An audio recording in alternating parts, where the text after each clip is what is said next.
Hello everyone, welcome to the Bharati's official channel. ఈ వీడియోలో Hyderabad to Vijayawada full tour చూసేద్దాం. మేమైతే ఎర్లీ మార్నింగ్ సికింద్రాబాద్ రైల్వే స్టేషన్కి వెళ్ళాం. సికింద్రాబాద్ నుండి విజయవాడకు ఎర్లీ మార్నింగ్ 6కి కృష్ణ ఎక్స్ప్రెస్ ఉంటుంది. ఆఫ్టర్నూన్ 1:30 కల్లా విజయవాడకి రీచ్ అయ్యాం. రైల్వే స్టేషన్ నుంచి బైక్ ఆన్ రెంటల్స్కి వెళ్ళాం. అక్కడ ఒక స్కూటీ రెంట్కి తీసుకున్నాం. వాళ్ళ డీటెయిల్స్ డిస్క్రిప్షన్లో మెన్షన్ చేస్తాను. అక్కడ నుంచి హోటల్ పరమేశ్వరకి వెళ్ళాం. చాలా హోటల్స్ చూసాం కానీ ఏం నచ్చలేదు. ఇది కొద్దిగా బెటర్గానే ఉంది. పర్ డే వచ్చేసి 2000 24 అవర్స్కి. ఈ హోటల్ బస్ స్టాండ్ నుంచి 550 మీటర్స్ ఉంది. రూమ్ అయితే నీట్గానే ఉంది. మేము చెక్అవుట్ అయ్యేటప్పుడు తీసిన క్లిప్ కాబట్టి కొద్దిగా మెస్సీగా ఉంది. వైఫై కూడా అవైలబుల్గా ఉంది. పాస్వర్డ్ కావాలంటే కింద కాల్ చేసి అడిగితే చెప్తారు. ఇంకా ఫ్రెష్ అప్ అయ్యి ఆఫ్టర్నూన్ లంచ్ చేయడానికి బయటికి వెళ్ళాం. గూగుల్లో రేటింగ్స్ చూసి వెళ్ళాం. ఫస్ట్ అయితే సిల్వర్ దమ్ బిర్యానీకి వెళ్ళాం. అక్కడ క్లోజ్ చేశారు. అక్కడ ఒక అంకుల్ సిల్వర్ స్పూన్ బిర్యానీలో బాగుంటుంది, ట్రై చేయండి అంటే అక్కడికి వెళ్ళాం. టేస్ట్ అయితే డీసెంట్గానే ఉండింది. ప్రైజెస్ కూడా రీజనబుల్గానే ఉన్నాయి. ఇంకా అక్కడ లంచ్ కంప్లీట్ అయ్యాక భవానీ ఐలాండ్ కోసం పున్నమి ఘాట్కి వచ్చాం ఫస్ట్. కానీ అక్కడ చాలా రష్ ఉన్నారు. ఒక 2-3 అవర్స్ లైన్లోనే ఉండాల్సి వస్తుంది బోట్ కోసం. ఇంకా అందుకే ఆ రోజు రిటర్న్ అయ్యాం. నెక్స్ట్ డే మార్నింగ్ వెళ్ళేది. మార్నింగ్ అయితే 9కే స్టార్ట్ అవుతుంది. అప్పుడు కొద్దిగా రష్ తక్కువ ఉంటారు కదా అని మార్నింగ్ వెళ్దాము అని ఇంకా రిటర్న్ అయ్యి ప్రకాశం బ్యారేజ్ చూడడానికి వచ్చాం.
ప్రకాశం బ్యారేజ్ చూసుకున్నాక ఈట్ స్ట్రీట్లో ఫుడ్ ట్రై చేద్దాము అని వెళ్ళాము. కానీ అక్కడ చాలా స్టాల్స్ అయితే క్లోజ్లో ఉన్నాయి. మేము 8 o'clock అలా వెళ్ళాము, అయినా కూడా క్లోజ్లో ఉన్నాయి.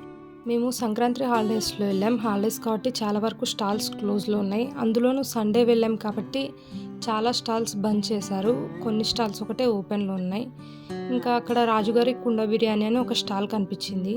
అక్కడ chicken fry piece biryani, chicken mix biryani ఒకటి తీసుకున్నాం. పర్ ప్లేట్ వచ్చేసి 150 రూపీస్. క్వాంటిటీ అయితే చాలానే ఇచ్చారు కానీ టేస్ట్ అయితే ఏం బాగోలేదు. మేమైతే ఏం తినలేదు. ఇంకా సర్లేని అక్కడ నుంచి కొద్దిగా ముంగటికి వెళ్తే లుంగి మామ అని ఒక స్టాల్ కనిపించింది. చాలా క్రేజీగా ఉంది చూడ్డానికి కూడా. ఇంకా వాళ్ళ స్టాల్ స్పెషల్ లుంగి మామ స్పెషల్ ఫలూదా అంట. అదైతే 149 ప్రైస్. అదైతే టేస్ట్ అయితే బాగుండింది. ఇంకొకటి డ్రై ఫ్రూట్ ఫలూదా తీసుకున్నాం. అది కూడా బాగుండింది. ప్రైజెస్ కూడా రీజనబుల్గా ఉన్నాయి. టేస్ట్ కూడా చాలా బాగుండింది. ఇంకా అక్కడ తినేసి ఈట్ స్ట్రీట్ మొత్తం తిరిగాము. కొద్దిసేపు అలా విజయవాడ మొత్తం స్కూటీ మీద తిరిగేసి ఇంకా రూమ్కి రిటర్న్ అయ్యాం. రూమ్కి రిటర్న్ అయ్యే దారిలో అంబేద్కర్ స్టాచ్యూ విగ్రహం ఉండింది. ఇంకా మేము వెళ్ళే టైంకి ఓపెన్ కాలేదు. ఇంకా కన్స్ట్రక్షన్ వర్క్ జరుగుతుండింది అప్పుడు.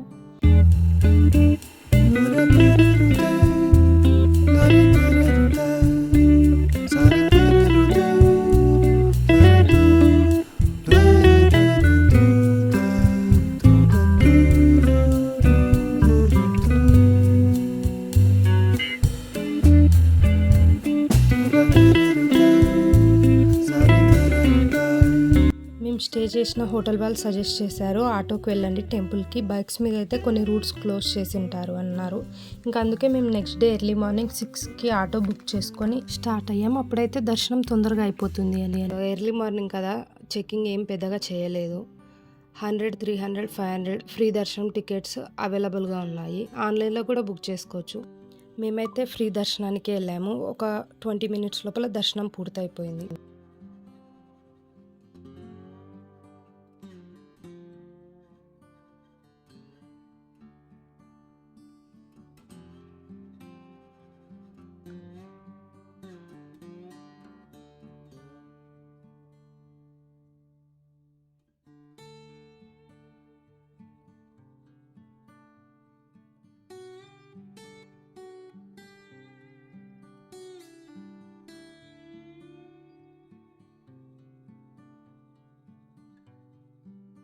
సంక్రాంతి పండుగ రోజు వెళ్ళాం కాబట్టి టెంపుల్ మొత్తం బొమ్మల కొలువు ఇంకా విలేజ్ థీమ్తో బాగా డెకరేట్ చేశారు. మొత్తం ఫెస్టివ్ వైబ్ ఉంది టెంపుల్.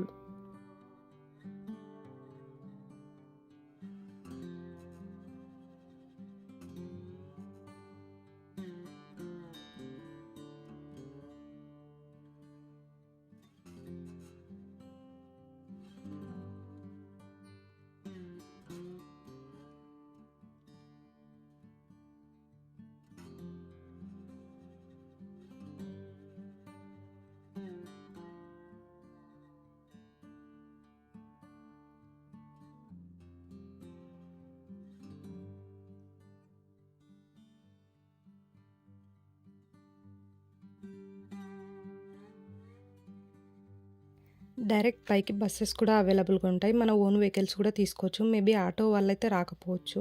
అండ్ ప్రసాదం కౌంటర్ వచ్చేసి లిఫ్ట్ దిగంగానే కింద ఉంటుంది. పైన అయితే ఫ్రీగానే ఇస్తారు. టెంపుల్ టైమింగ్స్ వచ్చేసి 5 AM to 9:30 PM. ఇంకా విజయవాడ కనకదుర్గ అమ్మవారి దర్శనం పూర్తి చేసుకున్నాక పున్నమి ఘాట్కి అయితే బయలుదేరాం.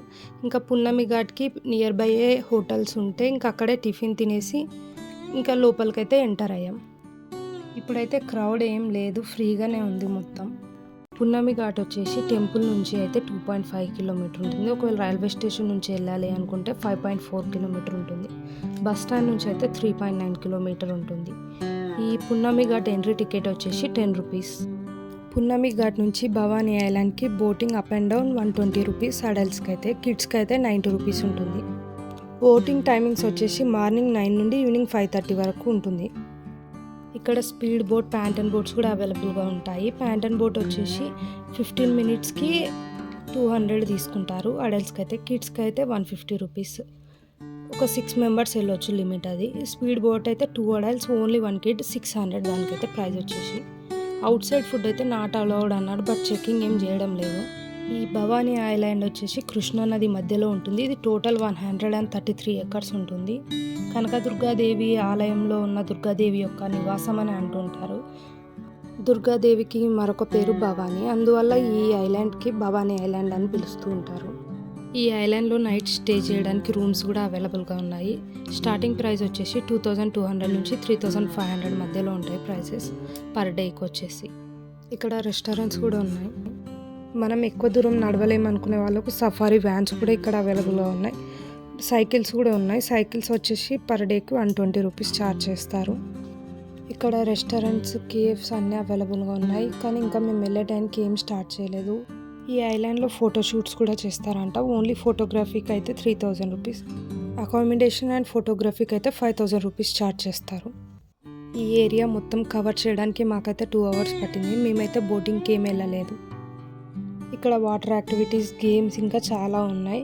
మేమైతే ఒక చిన్న కాంబో ఆఫర్ తీసుకున్నాం. దాంట్లో mirror maze, maze garden, robotic, Jurassic Park ఉన్నాయి. ఈ 3 కలిపి 200 పర్ హెడ్ వచ్చేసి. మేము 2 మెంబర్స్ కాబట్టి 400 ఛార్జ్ చేస్తారు వాళ్ళు.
భయపడుతున్నాను.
భవానీ ఐలాండ్ చూసుకొని పున్నమి ఘాట్కైతే రిటర్న్ వచ్చేసాం. రిటర్న్ వచ్చాక ఇంకా మధ్యాహ్నం లంచ్కి మీల్స్ తిందాము అని అత్తగారి ఆతిథ్యంకి వచ్చాం.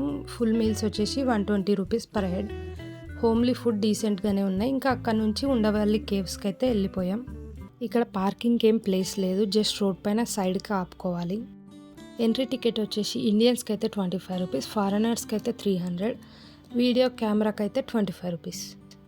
టైమింగ్స్ వచ్చేసి 9 AM to 5:30 PM. ఈ గుహలు 4 నుండి 5వ శతాబ్దం మధ్యలో కొండపైన చెక్కబడ్డాయి. ఇక్కడ 4 అంతస్తులలో ఆలయాలు నిర్మించారు. ఒక పెద్ద గ్రానైట్ రాతితో చెక్కిన 20 అడుగుల ఏకశిల అనంత పద్మనాభ స్వామి విగ్రహం టూరిస్టులను ఆకట్టుకుంటుంది.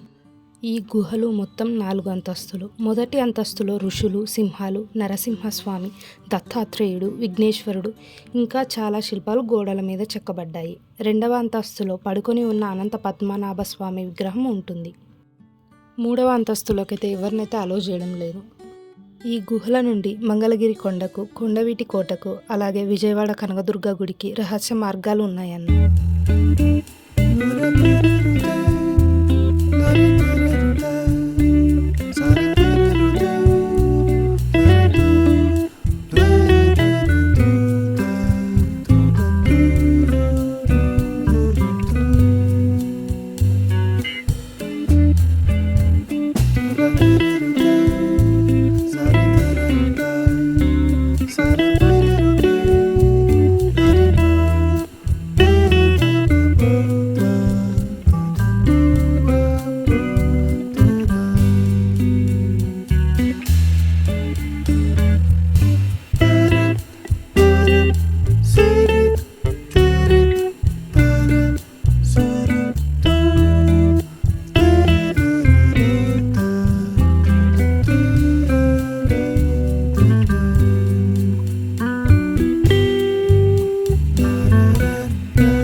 రోజు అయితే చాలామంది ఫారెనర్స్ వచ్చారు. చాలామంది అయితే ఫొటోస్ కూడా దిగుతున్నారు వాళ్ళతో.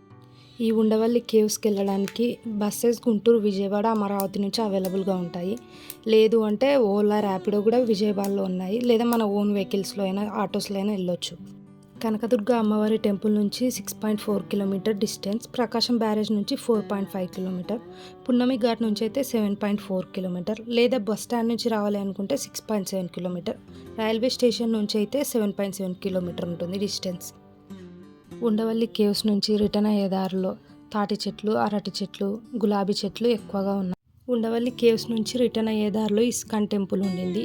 ఇంకా అక్కడ దర్శనం చేసుకొని కొద్దిసేపు కూర్చొని ఇంకా మళ్ళీ రిటర్న్ స్టార్ట్ అయ్యాం. టెంపుల్ నుంచి కొద్దిగా ముంగటికి వెళ్ళగానే ఒక వ్యూ పాయింట్ ఉండింది. అక్కడ ఫొటోస్ దిగేసి ఇంకా అక్కడ నుంచి పీవీపీ మాల్కి వెళ్ళిపోయాం.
PVP mall, basin road street shopping చూసుకున్నాక విజయవాడ స్పెషల్ చిన్న పునుగులు తినేసి ఇంకా అక్కడ నుంచి వెళ్ళి బైక్ రిటర్న్ ఇచ్చేసాం. ఇంకా అక్కడ నుంచి వెళ్ళి హోటల్లో చెక్అవుట్ చేసి బస్ స్టాండ్కి అయితే వెళ్ళిపోయాం. హైదరాబాద్కి నైట్ 9 o'clockకి బస్సు ఉండింది.